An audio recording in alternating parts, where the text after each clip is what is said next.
Hello everyone, welcome to my channel maths with कुंडे।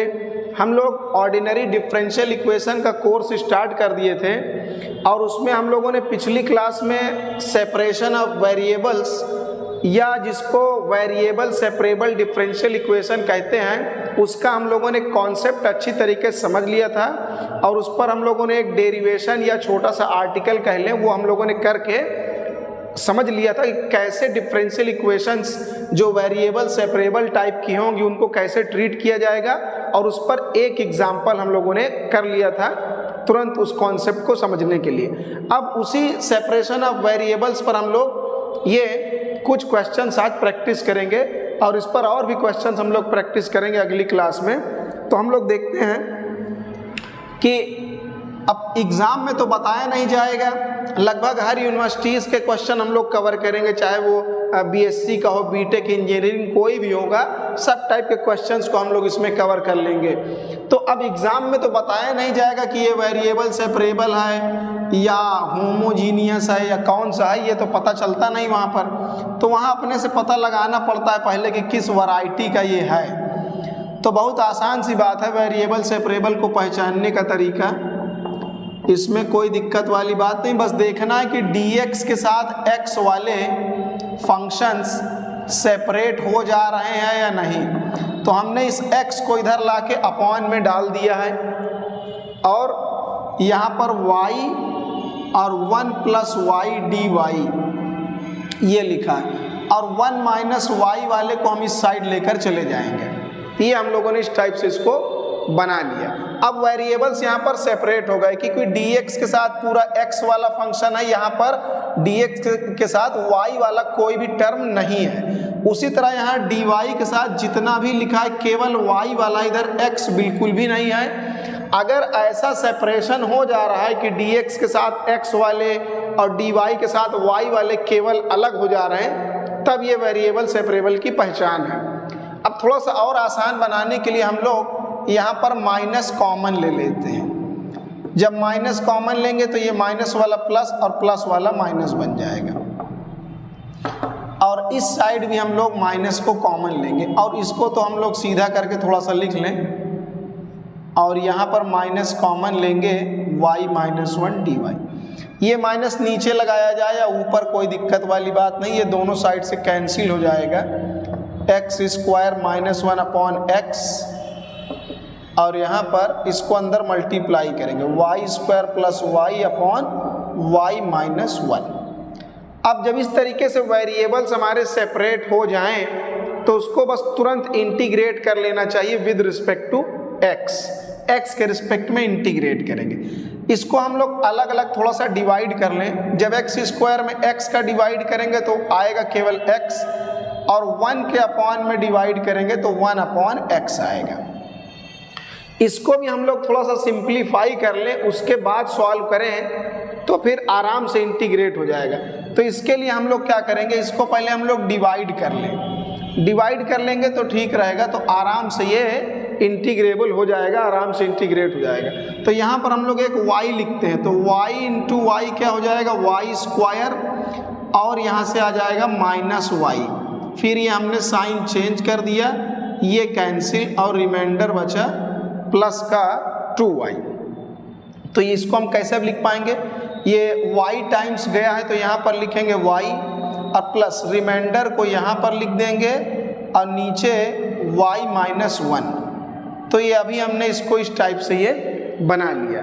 अब देखते हैं क्या ये आराम से इंटीग्रेट हो जाएगा या इसको हम और कुछ बनाएं। तो थोड़ा सा इसको एक बार और इसको हम लोग कुछ बना लें तो ये डिवाइड हो जाए आराम से। आराम से इसको पहले हम डिवाइड करें और तब इंटीग्रेट और करेंगे।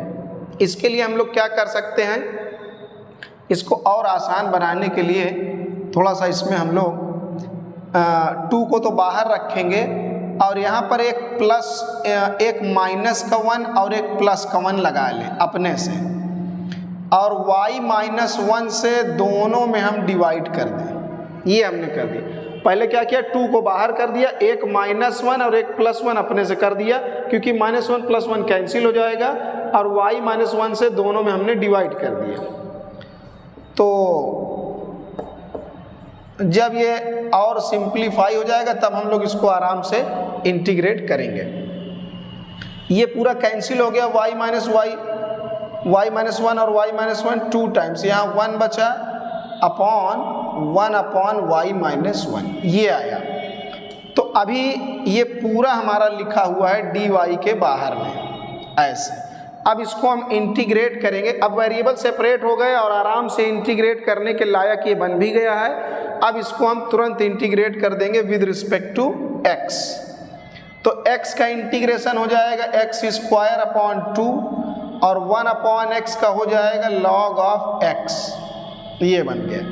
y का हो जाएगा y square upon 2 plus 2 constant है बाहर रहेगा, y का हम यहाँ y है वेरिएबल, तो यहाँ पर हो जाएगा 1 का इंटीग्रेशन हो जाएगा y, 1 अपॉन y का इंटीग्रेशन होगा log ऑफ y। तो y माइनस 1 लिखा है तो y माइनस 1 ही होगा, और प्लस एक यहाँ पर आर्बिट्ररी कांस्टेंट आ जाएगा c क्या है? एक आर्बिट्ररी कांस्टेंट है जो इंटीग्रेट करते समय लगाया जाता है। अब देखते हैं इसको हम लोग और सिंप्लीफाई करके कैसे लिख सकते हैं। तो हम लोग लॉग वाले टर्म्स को एक साथ पहले इकट्ठा कर लेते हैं। x square upon 2 minus log of x, और ये y स्क्वायर अपॉन 2 लिखा हुआ है, और प्लस 2 अंदर मल्टीप्लाई करेंगे, 2y plus 2 times log of y minus 1 plus c। ये हम लॉग वाले को इकट्ठा करेंगे और उसको कुछ बढ़िया सा और एक्सप्रेशन बनाएंगे।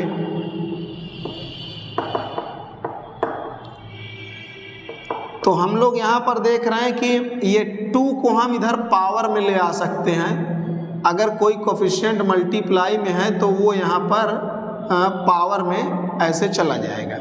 ये हो गया। अब हम लोग लॉग वालों को इकट्ठा कर लेते हैं। ये हम y square x square upon 2 और माइनस y स्क्वायर अपॉन 2 इसको इधर शिफ्ट कर लेंगे, 2y को भी हम इधर शिफ्ट कर लेंगे और लॉग वालों को एक साथ कर लेंगे। ये लॉग वाला उधर चला जाएगा, तो log of x plus log of y minus 1 का होल स्क्वायर प्लस c।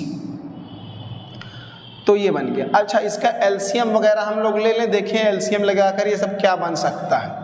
तो ये हो जाएगा x square minus y square, और एलसीएम लेंगे तो यहाँ 2 2 जा 4y और होल अपॉन 2 बन जाएगा। हम लोग इस वाले कांस्टेंट c को भी इधर शिफ्ट कर लेते हैं, ये कांस्टेंट भी इस साइड हमारा आ जाएगा। अब ये क्या बन जाएगा हमारा log a plus log b, तो log a इंटू b, ये बन गया। log a plus log b तो log a into log b। अभी इसका बेस जो है वो एक्सपोनेंशियल बेस है, कुछ नहीं लगा तो ई बेस माना जाएगा। जब इस साइड से log हम हटाएंगे तो ये पूरा का पूरा एक्सप्रेशन e की पावर में चढ़ जाएगा, तो e की पावर में आ जाएगा ये इतना पूरा। चाहे तो इसका एलसीएम ले सकते हैं हम लोग, तो ये बन जाएगा माइनस का 2c और होल अपॉन 2, या इसको हम लोग अलग ही रहने दे तो उसको एक्सपोनेंशियल का पावर सेपरेट करने में आराम रहेगा। अभी देखते हैं कैसे होगा। तो ये पूरा का पूरा चीज़ जब ये हटेगा तो ये पूरा e की पावर में चढ़ जाएगा, लॉग हटाएंगे तो ये पूरा फंक्शन e की पावर में आ जाएगा, और इधर से x y माइनस 1 का होल स्क्वायर। अब हम देखते हैं क्या हम इधर कांस्टेंट इसको हम थोड़ा इधर लिख ले रहे हैं। तो यहाँ पर हम देखते हैं क्या हम कांस्टेंट को अलग कर सकते हैं क्या। तो e to the power x square minus y square minus 4y और होल अपॉन 2 और into e to the power minus c। इसको हम लोगों ने e की पावर माइनस c अलग कर दिया। अभी बेस सेम है, तो जब दोनों को पावर को ऐड करेंगे इसको और इसको, तो ये वापस से इस तरह बन जाएगा। तो वो कांस्टेंट वाले टर्म को हम बिल्कुल अलग ही कर देते हैं। तो कांस्टेंट को इतना बड़ा लिखने की कोई ज़रूरत नहीं है, इसकी जगह कोई नया कांस्टेंट हम लगा सकते हैं c प्राइम, कोई नया कांस्टेंट लगा देंगे। कांस्टेंट को बहुत बड़ा लिखने की कोई ज़रूरत नहीं है, कांस्टेंट तो कांस्टेंट है। ये तो ये हमारा इस तरीके से रिक्वायर्ड डिफरेंशियल इक्वेशन बन जाएगा। और वेयर सी प्राइम की जगह पर क्या है, e to the power minus C, क्योंकि ये पूरा प्योर कांस्टेंट है अपने आप में, तो उसको हमने वहाँ से हटाकर बाहर कर दिया। वहाँ एक छोटा सा एक सुंदर सा नया कांस्टेंट हम लोगों ने यहाँ पर इंट्रोड्यूस कर दिया। तो ये इसका जो है रिक्वायर्ड आंसर आ जाएगा। उसके बाद हमारा क्वेश्चन नंबर 2 है। 2 में y minus X D Y by D X लिखा है और इधर ये अंदर मल्टीप्लाई हो जाएगा A Y square plus A D Y by D x, ये हो गया। अब यहाँ पर भी वही हम लोग काम करेंगे, dx के साथ x वाला और dy के साथ y वाला सेपरेट करने का हम लोग कोशिश करेंगे। तो देखते हैं अगर सेपरेट हो जाएगा तो वो वेरिएबल सेपरेबल होगा। हम लोग इसको इधर पकड़ ले आते हैं और ये उस साइड चला जाएगा तो पॉजिटिव हो जाएगा। dy बाई dx वाले टर्म्स एक साथ हम लोगों ने कर लिए हैं। अब यहाँ से हम लोग देख रहे हैं कि इन दोनों में से dy बाई dx कॉमन आ जाएगा तो x प्लस a, ये हो गया। तो बस अब आराम से काम हो जाएगा। dx को इधर मल्टीप्लाई करेंगे, dx आ जाएगा इस साइड और dx इसके x प्लस a अपॉन में, और dy के अपॉन में आ जाएगा y माइनस ए वाई स्क्वायर। तो अब dx के साथ x वाला और dy के साथ y वाला हम लोगों ने सेपरेट कर लिया, इसमें कोई दिक्कत नहीं। अब इधर वाला तो आराम से इंटीग्रेट हो जाएगा, ये 1 अपॉन x है, x प्लस a, तो log of x plus a हो जाएगा। अभी ये थोड़ा सा इंटीग्रेट होने के कंडीशन में नहीं दिख रहा है, तो इसको थोड़ा इंटीग्रेबल बनाएंगे और बढ़िया सा कैसे बना सकते हैं। तो इसमें से अगर हम लोग यहाँ से y अगर हम लोग कॉमन ले लें, अब माइनस का y कॉमन ले लेते हैं तो माइनस बाहर आ जाएगा, माइनस y कॉमन लें, तो जब माइनस का y कॉमन लेंगे तो ये हो जाएगा ए वाई और माइनस का 1, ये और माइनस हमने कॉमन लेकर बाहर कर दिया। तो अभी इसको हम लोगों को पार्शियल फ्रैक्शन से पहले ब्रेक कर लेना चाहिए, तब ये आराम से हमारा हो जाएगा ए वाई माइनस 1। तो इसको a अपॉन वाई और b अपॉन ए वाई माइनस 1 ऐसे अज्यूम कर लें। पार्शियल फ्रैक्शन से पहले ब्रेक करेंगे तब आराम से इंटीग्रेट हो गई। तो देखते हैं, एलसीएम ले लेंगे इसका और अपॉन में y इंटू ए वाई माइनस 1, तो ये और ये हमारा कैंसिल हो जाएगा। तो a और A Y minus 1 plus B Y, ये बना। अभी हम देखते हैं कि यहाँ से अगर यहाँ से हम रूट निकालें तो y अकेले है, तो y जो भी यहाँ पर फंक्शन लिखा होगा उसके इक्वल टू 0, तो y बराबर 0 लेंगे तो y बराबर 0 ही आएगा, मतलब रूट निकालना है। और यहाँ से रूट निकालेंगे अगर हम, तो यहाँ से a का वैल्यू आ जाएगा 1 अपॉन a, तो दोनों रूट्स निकाल लेंगे। तो पहले हम y is equal to 0 put करेंगे और फिर y is equal to 1 by a, तो जैसे a और b का वैल्यू हम लोग निकाल लें। तो हम लोग सबसे पहले y की जगह 0 पुट करेंगे इसी इक्वेशन में पूरा, तो y की जगह 0 पुट करते हैं, तो यहाँ 0 पुट कर देंगे तो माइनस 1 बचेगा, और यहाँ 0 पुट कर देंगे तो खेल ख़त्म। तो a का वैल्यू हम लोगों ने फाइंड आउट कर लिया है माइनस 1, ये आ गया। अब दोबारा y का वैल्यू 1 अपॉन a यहाँ पुट करेंगे इसी इक्वेशन में, तो हम लोग दूसरा वेरिएबल का वैल्यू निकाल लेंगे b का। तो यहाँ पर y की जगह लिखना है 1 अपॉन a और वहाँ भी y की जगह लिख देना है 1 अपॉन a। तो ये a से a कैंसिल, 1 माइनस 1 0, तो a वाला टर्म हमारा पूरा गायब हो जाएगा और b अपॉन a। तो 1 is equal to b by a, इसका मतलब कि b का वैल्यू आ गया a के बराबर। बस अब हम लोग यही काम करेंगे, ये माइनस अपनी जगह पर पड़ा हुआ है, कोई दिक्कत वाली बात नहीं है। ये जो 1 अपॉन में y ए वाई माइनस 1 है, इसकी जगह हम लोगों ने ये माना था, तो अब हम लोग यहाँ पर वही करेंगे इसका वैल्यू रख देंगे। ए की जगह पर क्या निकाला हम लोगों ने, -1, तो यहाँ -1 ए की जगह -1 अपॉन वाई, और फिर b अपॉन में ये लिखा है ए वाई -1, तो b की जगह यहाँ क्या पुट करेंगे, a पुट करेंगे, ये हो गया, और इनटू में dy अपनी जगह पर लिखा है। ये इसको हम लोगों ने आराम से कर दिया।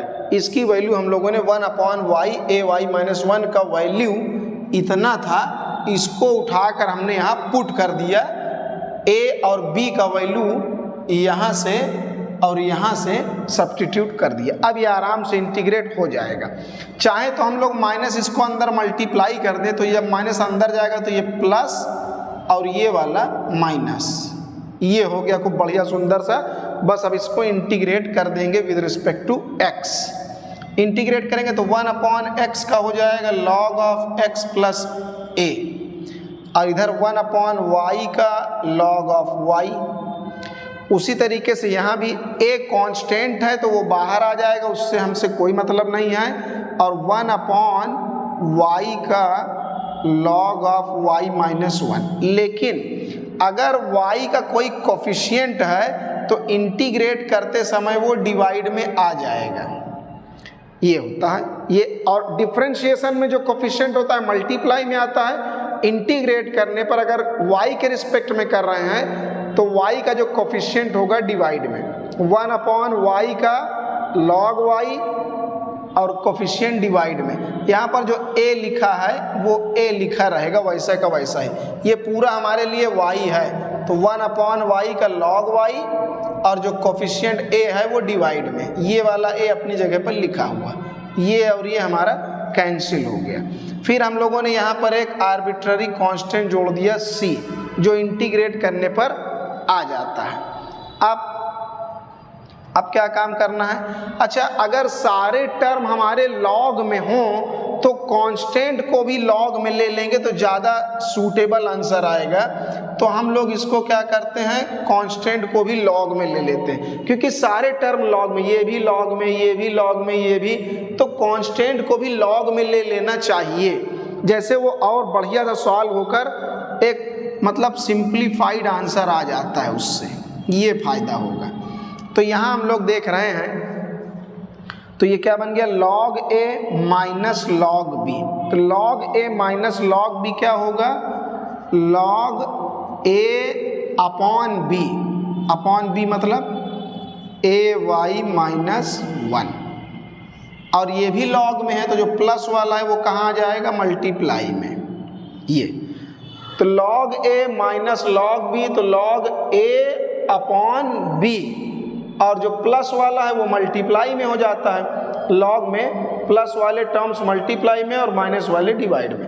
अब दोनों साइड का हम लॉग इधर कैंसिल कर सकते हैं। जब दोनों साइड से लॉग को कैंसिल आउट कर दिया जाएगा तो x प्लस a बचेगा, और इधर से y into C upon a y -1, तो इसको इधर हम शिफ्ट कर देंगे, y इंटू सी की जगह पर इधर x प्लस a y -1, ये आ गया ये। और c को भी चाहे हम उधर भेज सकते हैं, क्योंकि एक्चुअल में जब इंटीग्रेट करने का मतलब होता है कि y की वैल्यू को फाइंड आउट करना, तो c को हम चाहे उधर भेज दें तो 1/c हो जाएगा। लेकिन अपॉन में c थोड़ा कम अच्छा लगता है, तो वहाँ पर एक नया कांस्टेंट कोई लिख देते हैं c प्राइम, और यहाँ हम नीचे लिख देंगे वेयर, जहाँ पर c प्राइम 1/c के बराबर है, क्योंकि ये अपॉन में c थोड़ा कम अच्छा लगता है, इसलिए 1/c की जगह एक नया कोई कांस्टेंट इंट्रोड्यूस कर देंगे, तो ये हमारा रिक्वायर्ड आंसर आ जाएगा। एक बात यहाँ पर और है, अगर हो सकता है आंसर कोई ऐसे भी लिख सकता है, अगर यहाँ से हम माइनस कॉमन ले लें तो 1 माइनस ay बन जाएगा, तो यहाँ पर एक माइनस बाहर आ जाएगा, एक माइनस बाहर आ जाएगा, तो इससे कोई फर्क हमें पड़ता नहीं है, क्योंकि ये माइनस हमारा कांस्टेंट के साथ ही गायब होगा। तो हम माइनस क्यों लगाएं, इसको हटाकर वहाँ कोई नया कांस्टेंट लगा देंगे, कुछ और नाम लिख देंगे, तो उससे माइनस में अगर कोई चीज़ लिखा हुआ है या कोई कोफिशिएंट आ गया है, जैसे अगर यहाँ पर लिखा होता 2/c, तो 2/c पूरे को हटाकर वहाँ हम c प्राइम लगा देते, क्योंकि 2 भी एक कांस्टेंट है, c भी एक कांस्टेंट है। तो अगर माइनस भी बाहर आ जा रहा है तो उस माइनस को भी हम कांस्टेंट के साथ में मिक्स कर कर गायब कर देते हैं। तो ऐसे लिख सकते हैं, ऐसे लिख सकते हैं, उससे कोई फर्क नहीं पड़ता। मतलब अगर कोई कांस्टेंट मल्टीप्लाई में तो या डिवाइड में है तो उसको c के साथ पूरा इकट्ठा करके वहाँ एक नया कांस्टेंट हमें लिख देना चाहिए। तो ये इसका रिक्वायर्ड सॉल्यूशन होगा।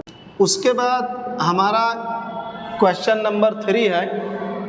इसमें हम लोग वही काम करेंगे, फिर से कोशिश करेंगे dy के साथ y वाला और dx के साथ x वाला सेपरेट करने का।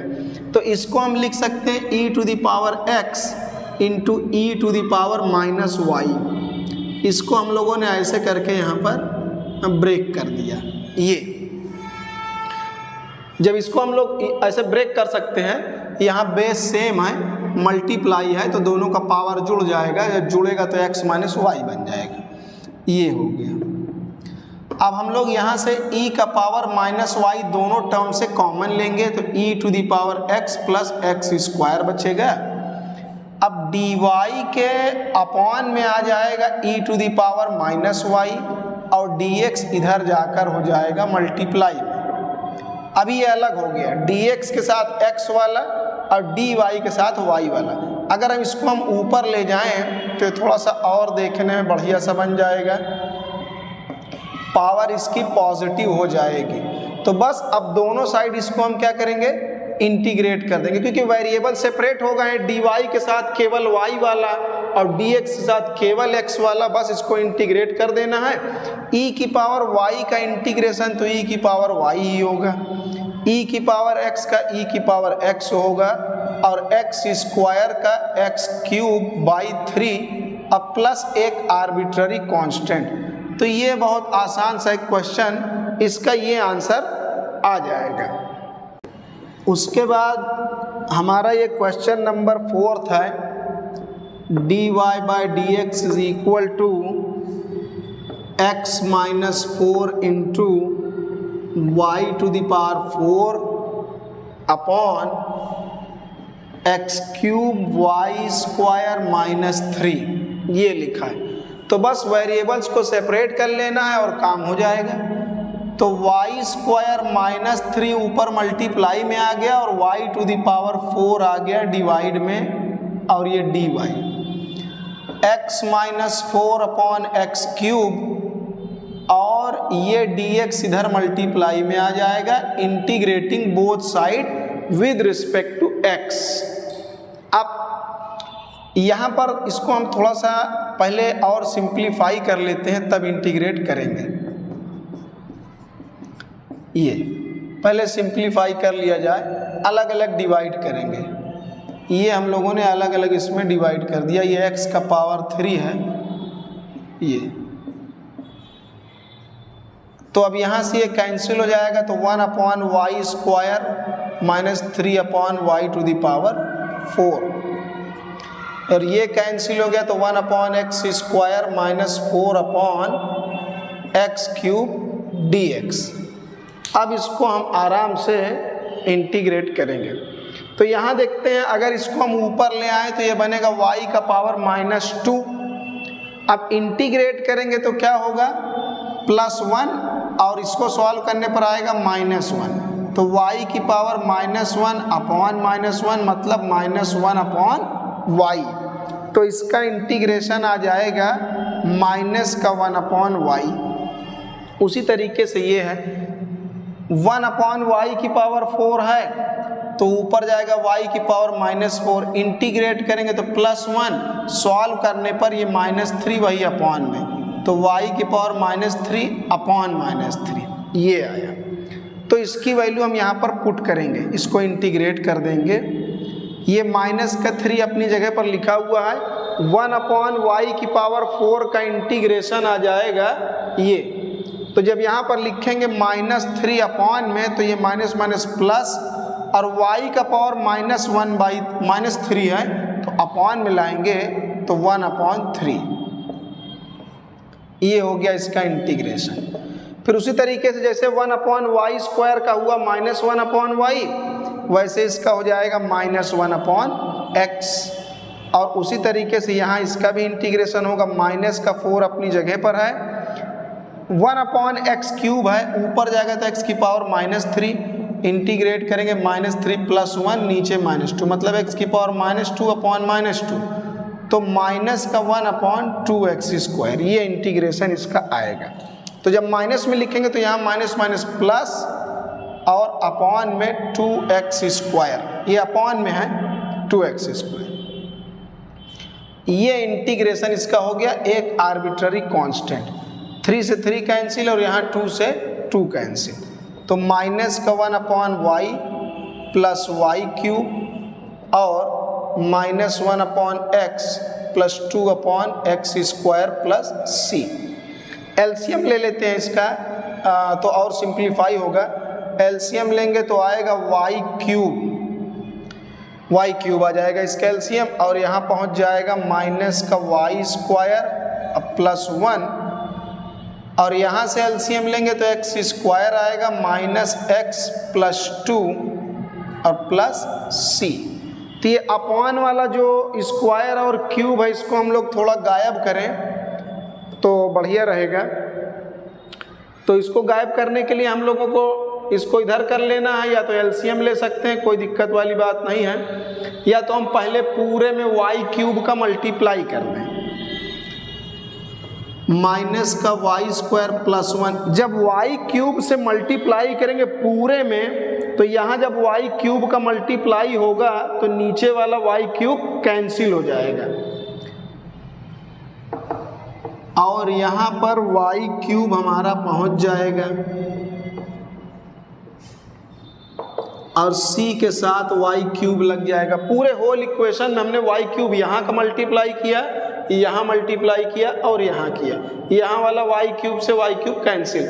अभी x² अपॉन में है तो पूरे में x² से मल्टीप्लाई कर दें। पूरे में हमने ये x² से मल्टीप्लाई कर दिया है। जब यहाँ x² का मल्टीप्लाई करेंगे तो ये हमारा गायब हो जाएगा, चाहे एलसीएम ले लिया जाए या कैसे भी कर लिया जाए, बात वही है, आएगा यही। तो ये हमारा इस तरीके से रिक्वायर्ड आंसर आ जाएगा। अब अगर इसको और बढ़िया बनाना है तो हम माइनस अगर कॉमन लें तो ये बन जाएगा y² -1, यहाँ माइनस बाहर आ जाएगा। यहाँ भी हम माइनस अगर कॉमन लें तो x - 2, और ये तो वैसे का वैसे पड़ा ही हुआ है। अब पूरे इक्वेशन में माइनस से मल्टीप्लाई कर दें तो थोड़ा सा ये और मतलब स्टैंडर्ड फॉर्म में आ जाएगा, और यहाँ हो जाएगा -cx² y³।